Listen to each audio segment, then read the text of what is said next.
Thank you very much, Madam President, Excellencies, distinguished ladies and gentlemen. The 21st century has been marked by a series of crises for which our world has been unprepared. Financial crisis that started in 2008, which then triggered fiscal crises across many of the world's countries. And if that was not enough, a social crisis characterized by rising inequality with the consequences thereto, be it substance abuse, mental health challenges, homelessness, or human trafficking. Then there was a global pandemic, lasting 2 to 3 years and taking the lives of millions of people. And for those surviving, they had restricted movement and restricted choices. All of this, my friends, has been exacerbated by the spreading of fake news. This distorts reality and threatens the stability of our societies, creating a platform for hate to thrive and prejudice to rise. But deeper than all of these crises is a bigger, more insidious crisis that is undermining our domestic and global institutions that have promoted order, peace, and prosperity. It is, my friends, the crisis of truth. Excellencies, when we lose shared truth, our communities, our countries, our global society loses their center of gravity. At first, the damage may seem quiet. Words bend and facts drift in the service of political point scoring. But slowly, over time, we descend into political tribalism. We develop alternative realities and we are unable to understand each other and communicate with each other because we lack a center. Then we grow suspicious of each other. In the absence of truth, trust deteriorates. And we see it all around us, in global forums and indeed on the blocks and in the communities in our own countries.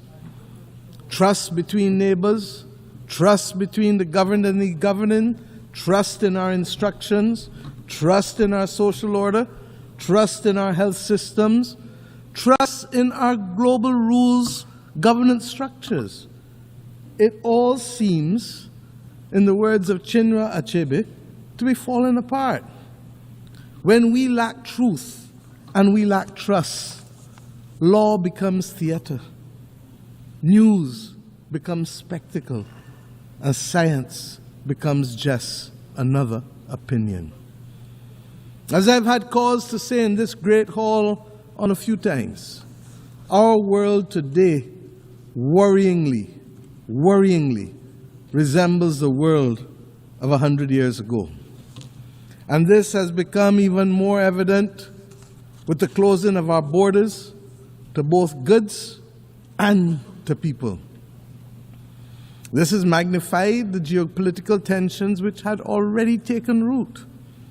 Disturbingly, war, regrettably, has only entered the daily lexicon of the West, not when thousands were dying on the continent of Africa or in Myanmar, but when war came to Europe. Nevertheless, we still call for peace in the Ukraine. Only yesterday, a leading British newspaper reminded us that for 500 days, 260,000 people, virtually the population of my country, 260,000 people have been trapped in the Sudanese city of El Fasher.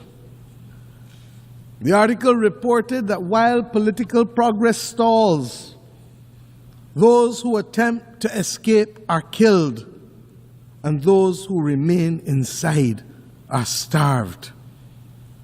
The world must not ignore the horror in Sudan. And of course, I don't need to remind you that it must not ignore the horror in Gaza. The genocidal destruction taking place in both places must now have our full attention. And as it relates to Gaza, Yes, there must be a release of the hostages taken on October 7th. But we have now gone to a point where all of our human sensibilities are offended by the continuous and disproportionate attacks on the Palestinian people and the failure to allow access by the international community to the survivors for the provision of humanitarian aid. The survivors are entitled, my friends, to use the words of Bob Marley. How can you be sitting there telling me that you care, when every time I look around, the people suffer in the suffering in every way, in everywhere? My friends, it calls to mind the Roman historian Tacitus, who quoted a Scottish chieftain fighting against the military might of the Roman Empire. And I mention only the last two sentences. They plunder, they butcher, they ravish, they make it desert and call it peace. They make it desert and they call it peace. The real tragedy of war is that these children, when they become grandparents, will still be answering the innocent questions posed by their grandchildren 70, 80 years from now as to how they lost their limbs. Granny, how did you lose your leg? And when they answer, we run the risk that the violence and hate will be perpetuated for another 2 to 3 generations. This is not why we have come together. This is not good. And Madam President, it is happening under our watch. We can and we must do better to secure the peace across the world in the name of the children. And let me say that at the very least, the international community must immediately find the funding to support the children of Gaza and the children of Sudan for the next 3 months.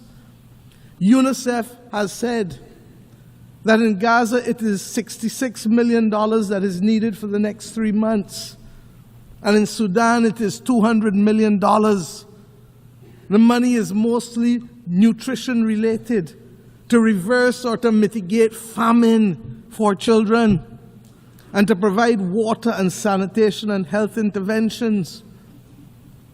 And we should note that there have been multiple disease outbreaks, including cholera. So, Madam President, to be very clear as I move on, a lasting peace can never be achieved through violence, not continued bombing. It can only be achieved through justice as our guide and dialogue, talking. And lest we forget, where others are seeking to build the peace and to preserve humanity in Gaza, as we saw, the international community must not condone the bombing of those states who look to facilitate peace. It is a red line that we must never cross. Madam President, I say simply again, another year, the world needs a reset. We must find, first and foremost, whether we still agree on the same values that inform our charter. As simple as this seems, this is necessary in any reset, for values we all know have changed over the last 80 years. And we cannot assume that it is business as usual. And if it is not available to all of us to agree to those values, then we must at least know who does and who doesn't.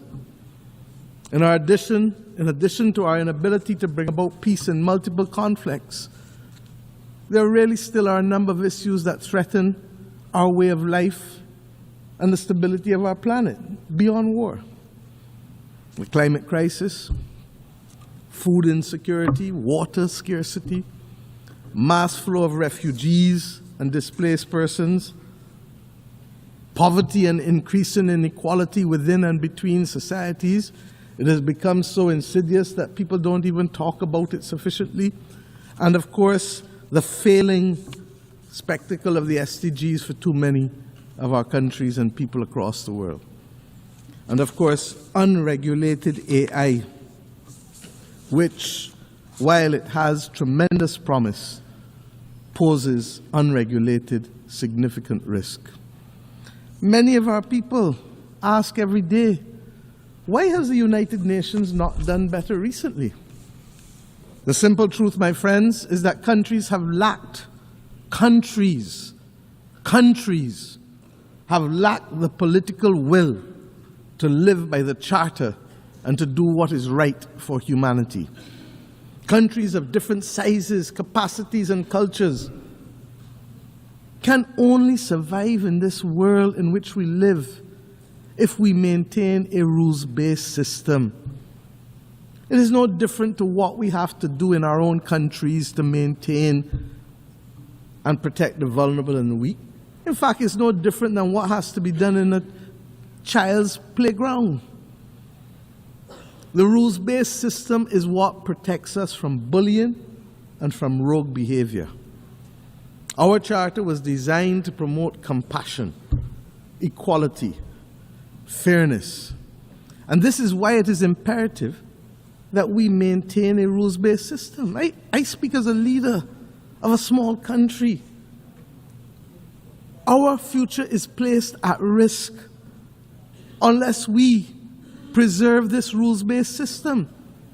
The law of the jungle does not guarantee any of us a future on a livable, or indeed doesn't guarantee us a livable planet. We have simply to step up to the plate.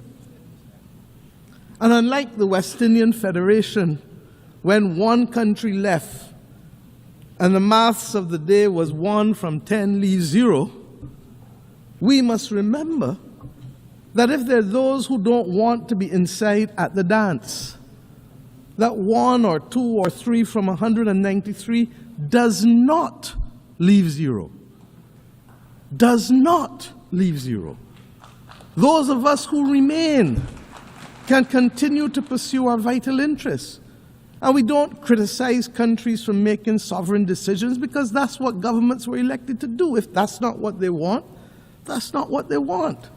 But let us get on with the business and protect our vital interests of preserving a rules-based system, to strengthen us, to build peace, to allow us to better face challenges from climate to pandemics to unregulated AI, and generally to build a better life for our people.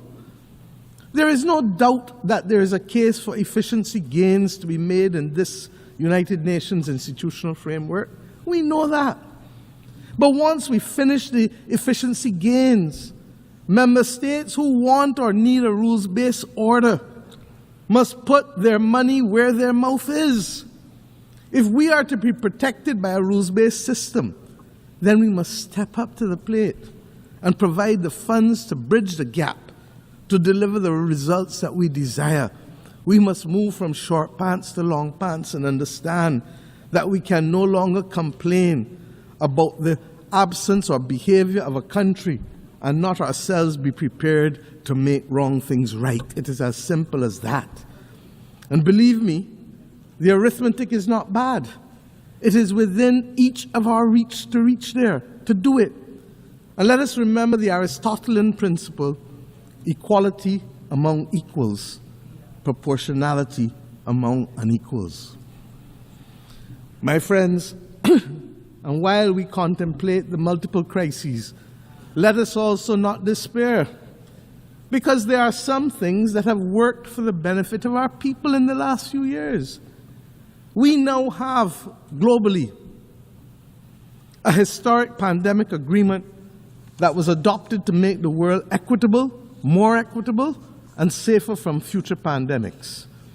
A full appreciation of this will only come when the next pandemic hits us.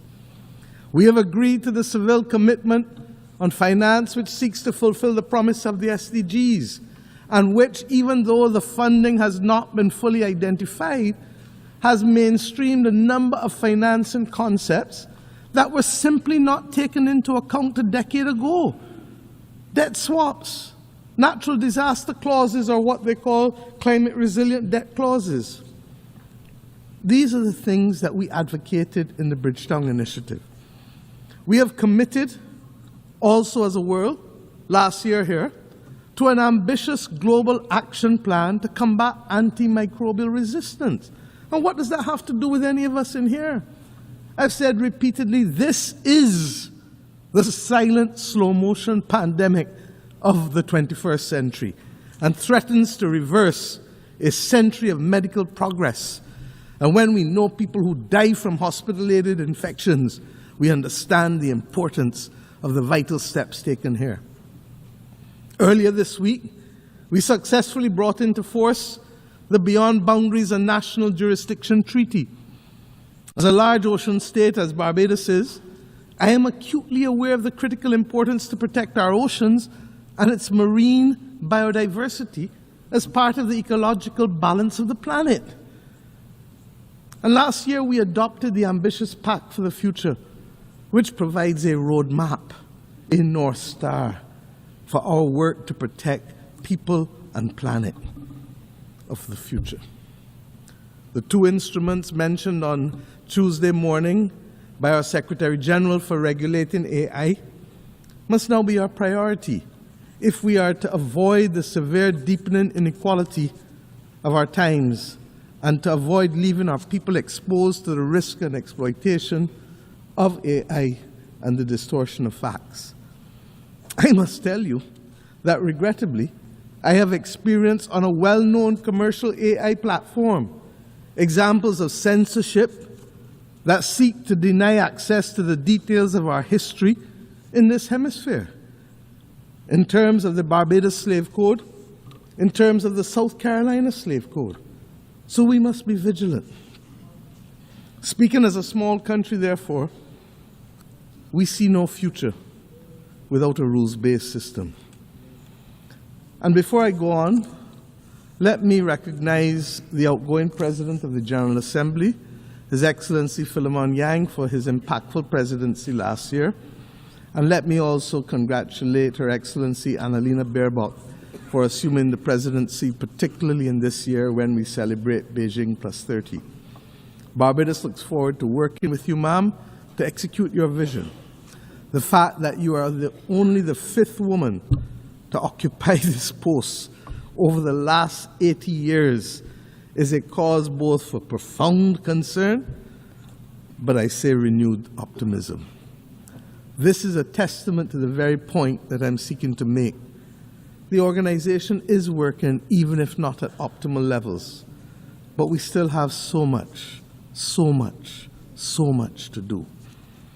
Madam President, on climate finance, climate and finance, I should say, there's a real danger that debates in this great chamber, at the conference of the parties and elsewhere, risk being reduced to mere performative exercises. We have watched the widely celebrated green wave which swept Europe in 2019. We've seen it now recede, and in its backwash, that continent now faces deep division over the scale, scope, and speed of delivery on commitments made to eliminate climate-harming pollution by 2050. We've seen others withdraw from the Paris Agreement.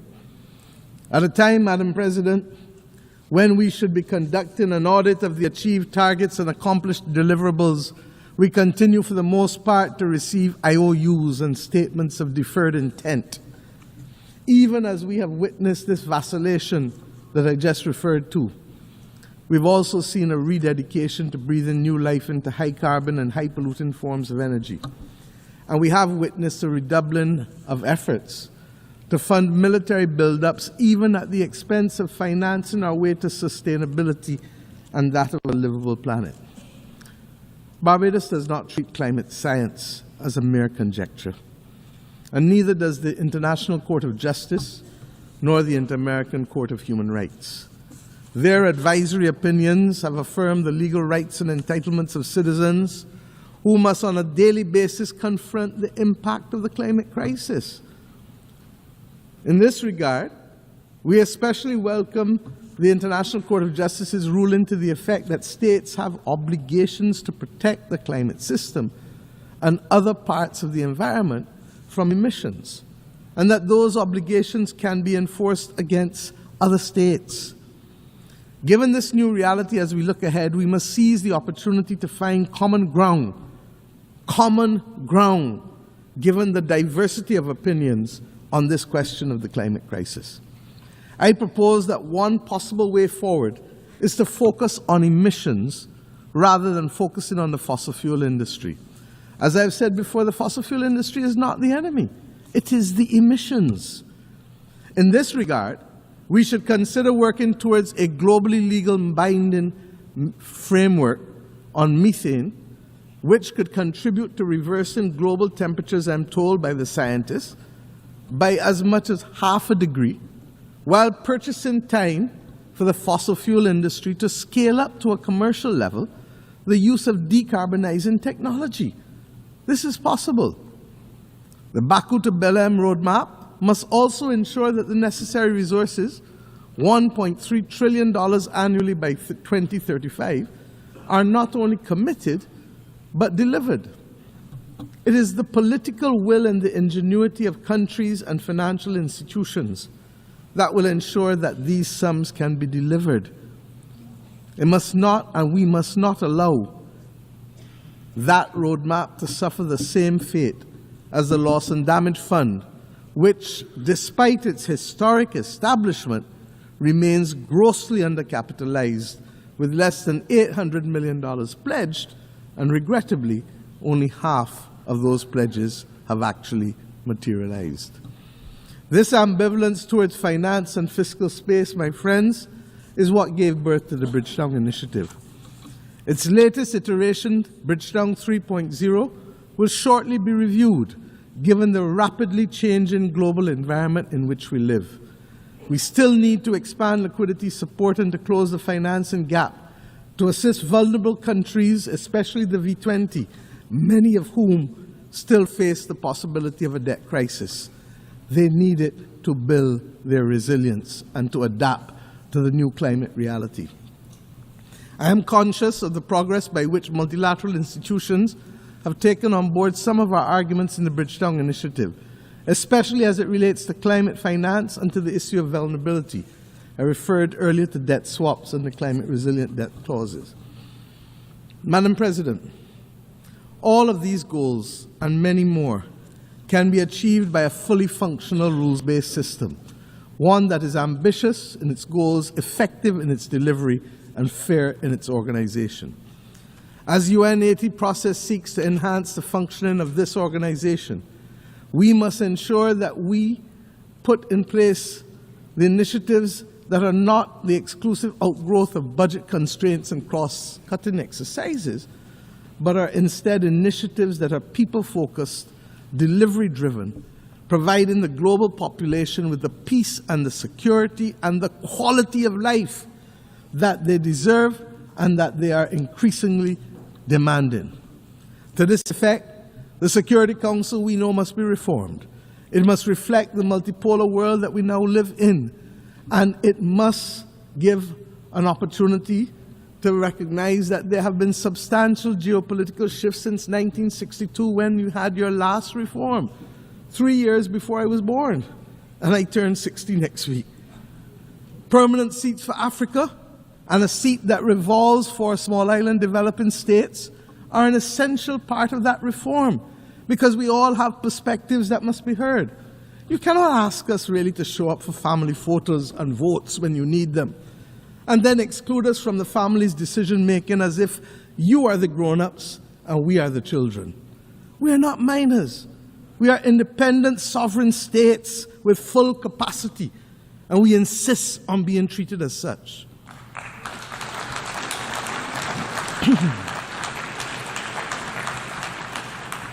Madam President, I have left the peace and security of our Caribbean region for last.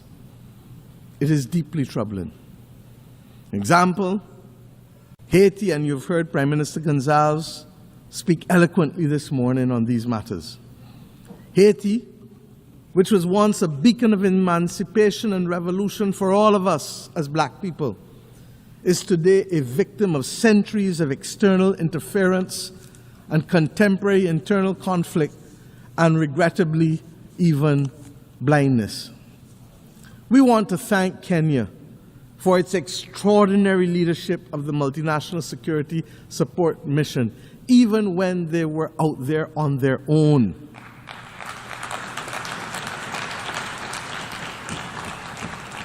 We look forward to the enhanced support of the UN Security Council and the Organization of American States, even as we maintain a strong watch and brief for this valued member of our Caribbean community as CARICOM. Haiti requires, I've said it over and over, a long-term support plan that addresses security and development, not one at the expense of the other. With the requisite political will, the UN Security Council and the international development system are well equipped. They have the resources and power to deliver. We also want to urge dialogue with our friends and partners, especially in the United States, on the inescapable issue on the flow of small arms and light weapons, not only to Haiti, but indeed across this entire hemisphere, especially in the Caribbean with small states. Fragile economies in the democracies of the Caribbean community are now being threatened by this incessant flow of illegally obtained weapons and increasingly organized criminal elements which utilize them. But we will use the systems to deal with them collectively and in accordance with due process. We thank Secretary General Guterres for his unswerving support with respect to Haiti, and we now need others on board to ensure that Haiti can turn the corner and prepare itself for free and fair democratic elections. Madam President, Cuba has long been a source of support for many across the globe in times of conflict, health crises, and indeed colonial resistance, particularly in Africa. Cuba has paid, however, a high price for insisting on its right to self-determination.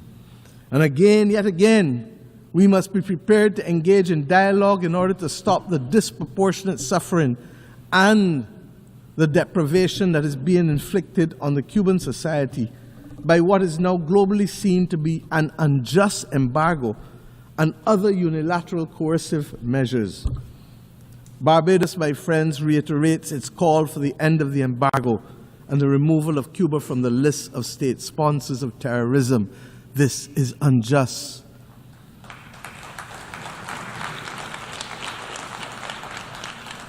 What is even more, in the Caribbean Sea, we're now seeing a shocking violation of a hemispheric understanding that the Caribbean be treated as a zone of peace.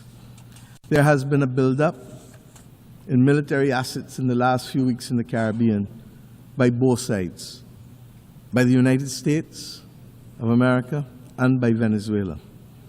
We believe that any such buildup could occasion just an accident. And if it does, a simple accident can put the Southern Caribbean at disproportionate risk. I need not tell you, therefore, what a war can do. It is not acceptable for our islands, our countries, to be viewed as collateral damage. I say simply, for all who can hear and for all who read and can listen, full respect for the territorial integrity of each and every state in the Caribbean must be respected, and that includes all states. Almost all wars end as a result of dialogue. Let us make a greater effort to have the necessary conversations to prevent war. It is too simple. As I close today, I leave you with an image that has stayed with me for the last week of a young Palestinian girl of 6 or 7 years old walking in the midst of the rubble in Gaza. Her eyes were hollow and full of despair. It was clear that she was in great pain, but she carried her sister on her shoulders, both shoulders, clearly recognizing that it was she who would have to carry the burden of taking them to safety. My friends, this is the ultimate picture for me of hope and resilience. Let us be inspired that even in the face of the greatest adversity and challenges that the world faces, that we too can rise. For if a 6-year-old can push past the pain, all the physical and emotional pain, and still find hope that there's a better moment ahead of her, then we as leaders and members of the global community have a duty to summon that spirit. The world needs it now more than ever. It is not beyond us to forge a better world that is fair and just. 80 years ago, it was just a few countries that summoned that will. Today, those of us who were denied the right to be heard then must now be the core responders to this critical clarion call. I leave you inspired by the words of my own anthem as I think about the world. Inspired, I say, upwards and onwards we shall go, inspired, exulting, free, and greater will our world, grow in strength and unity. If a 6-year-old child can summon the will against all that she faced, then we, with much, much, much more, and with a commitment and an obligation to many, many, many, many more, must summon that will.